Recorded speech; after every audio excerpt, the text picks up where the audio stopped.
Okay, so here I am for the last layer.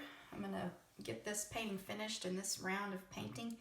And before I start, I've noticed that after the drying time, the painting has dulled, and this is called sinking in. So what that means is usually it's the darker colors will dry and become dull. The oil gets pulled out from the back into the surface, and so what's left is kind of a dull color tone. So before I paint the last layers of glazes, I've got a makeup sponge here and I've got some linseed oil.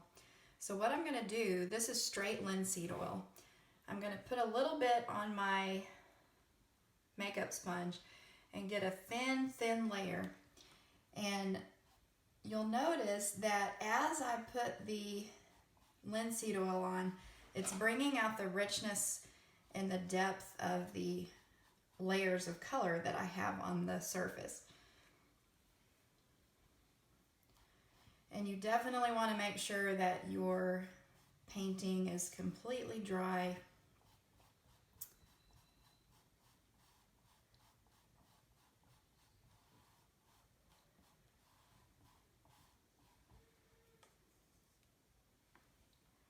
And you don't want to put like a huge thick layer on. It just needs to be a thin coating. So it will add the oil back into those dull layers, and then I'll continue painting my final glazes on top. And I might do a few areas of impasto where I add a little thicker paint, and hopefully that will be that. Now after I finish this final layer of painting, I'll let the entire thing dry, and once it's dry I will need to go through the varnishing process, and I won't include that in this course, but I'll have a blog post soon showing how to varnish your painting correctly. Alright, so I've got the thin layer of straight linseed oil on, and all I'm going to do now is I'm just going to revisit this thing with a little bit brighter, richer, more intense color. And so I'm basically playing. That's what makes it fun. I'm going to put some more intense turquoise and lime greens and yellows and red-orange highlights over here. I might put some more dark turquoise into the shadows. I might bring some blue down into the shadows, a little bit more cool colors into the shadows.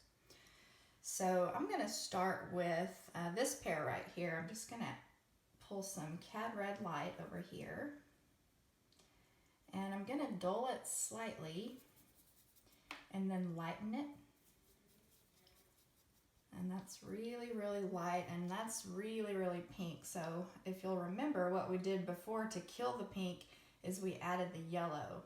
So I'm going to take this raw sienna, which is a dull yellow, and put quite a bit into it, and it kills the pink and it makes it more of an orangey, peachy highlight.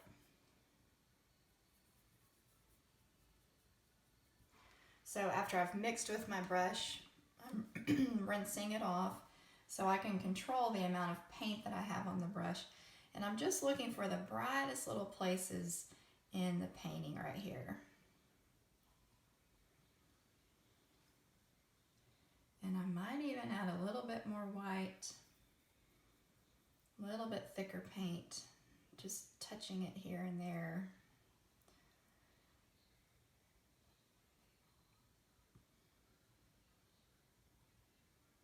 Doesn't need a whole lot. Now I've noticed there's a little reflective light right next to the edge of this pear, because the edge of the pear is actually darker than the shadow behind the pear. And so here we don't have much separation between the edge of the pear and the shadow. So what I'm going to do is take this lighter color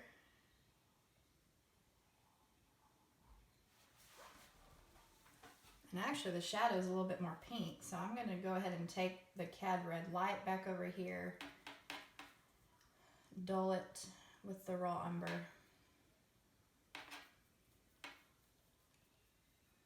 Lighten it quite a bit. Rinse the brush, dry it off, control the amount here. and I'll get this little, it's kind of like a little light halo going around here.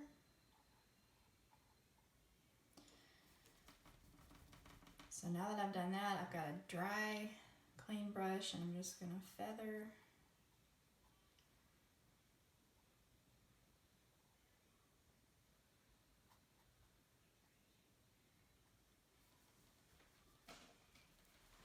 So now that kind of captured the highlight there.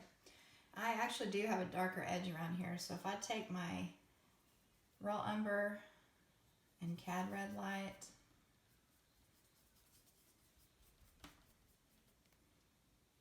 these are the same tones that we've been using. I'm just trying to make them a little bit more intense. So I'm going to darken this edge just a little bit here.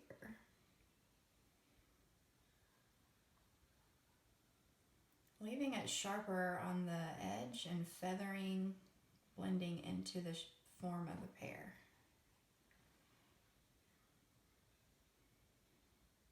I think I've got a little bit too flat right here, so I'm going to take it and round it off.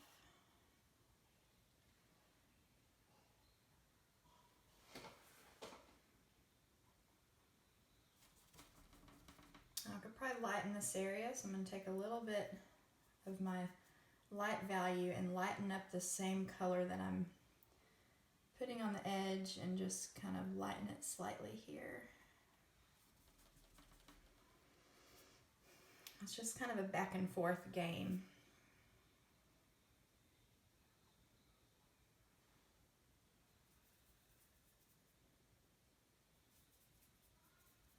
If you want a really intense color,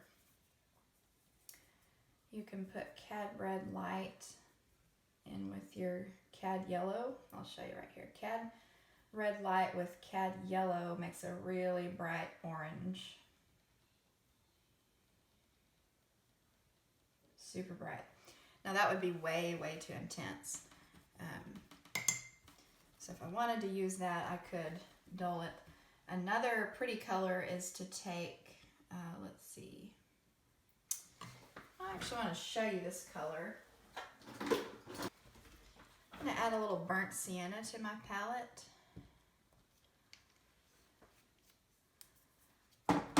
One of my favorite colors to use in my paintings is burnt sienna with alizarin crimson, and it makes a really rich rusty red color. I'm not so sure that this is in the pear in the picture, but it's a very rich, powerful color, and so I'm just going to play with maybe taking a tiny bit of this color, and anywhere where I think I see some reddish tints, I can glaze it in there. Maybe just overall kind of glazing it over this dull brown color to make it a more interesting color here. I can use that same color over here in the pear, in this green pear.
just want to make my painting a whole lot more interesting than the picture.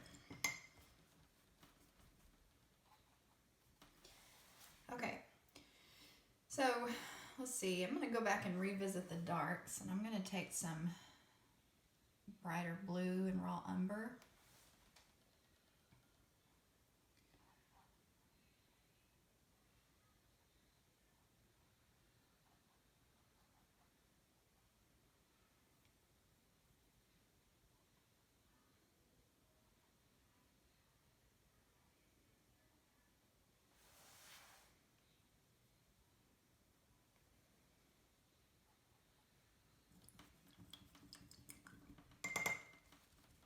I'm going to go back to the turquoise color, sap green.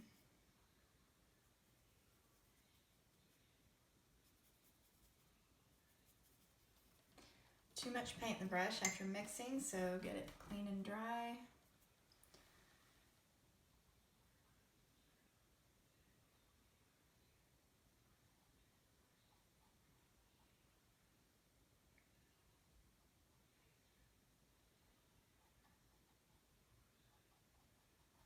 So where I'm going to put this is coming out of the darkest shadow as the dark shadow turns into the brighter colors. I'm going to place quite a bit of this turquoise.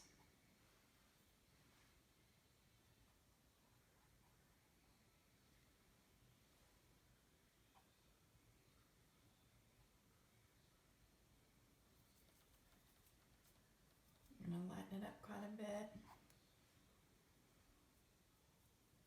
Really get some lighter things going on right out here.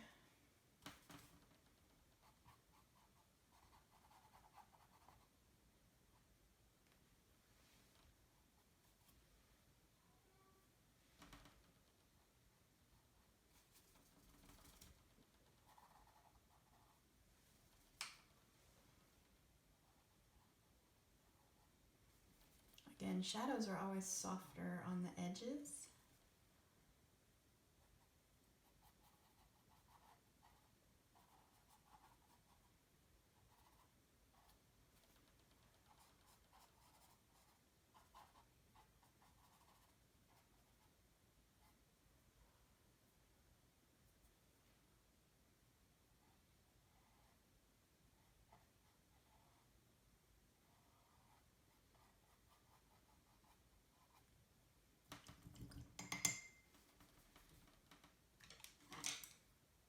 I'm going to go back to my detail brush and really try to work in the darkest part of the stem.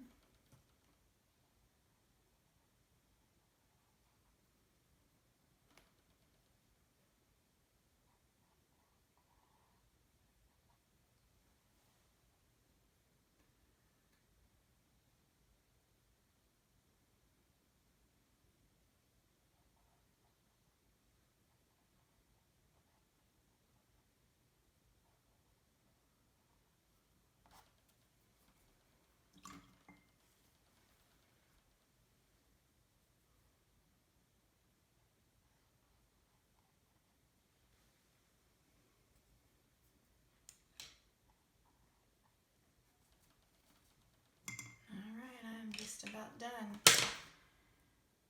I'm going to come back in and get some lime green.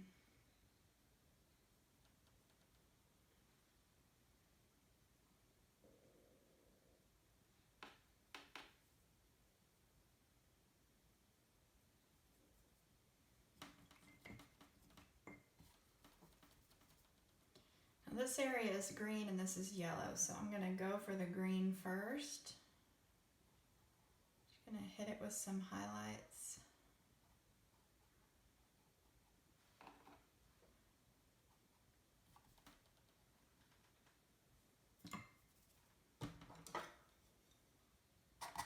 This might be a good time to show you that you can actually take your palette knife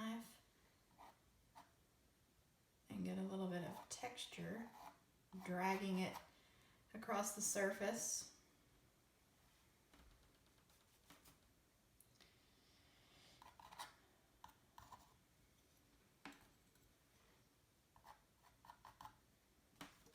definitely don't want to overdo the lime green.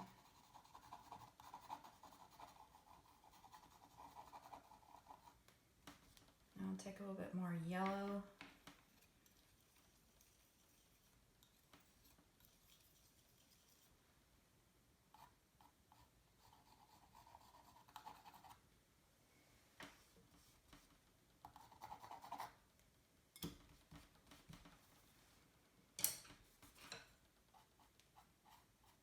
It's pretty intense.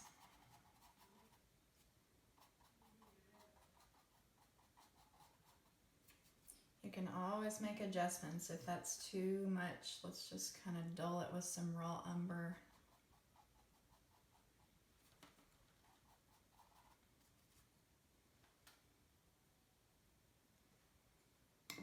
Noticing some dark speckly texture on this backside.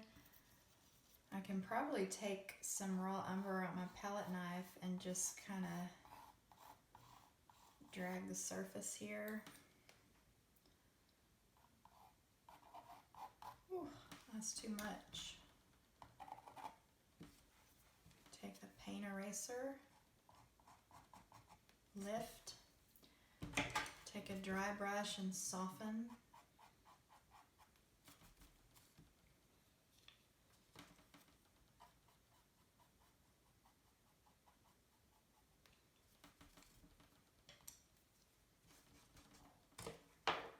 You'll find that when you're painting, you just have to come to a point where you decide, okay, this is done. And so I think I might add one more little touch of a highlight over here with a little more of a yellow right here.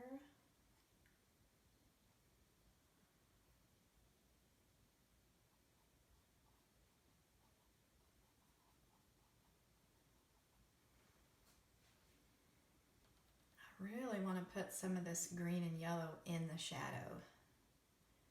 So I think since this is a warm color over here, I think I'll glaze a little bit of this gold, just a tiny touch right out here.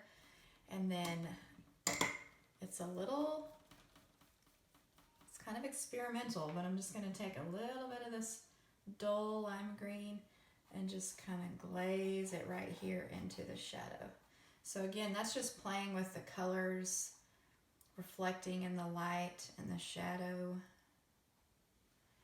All right, and there we go. So this is the end of the layering method, and I'll be in touch with a informational post on how to varnish your painting. Thanks for watching, and I'll be in touch with more lessons in oil painting.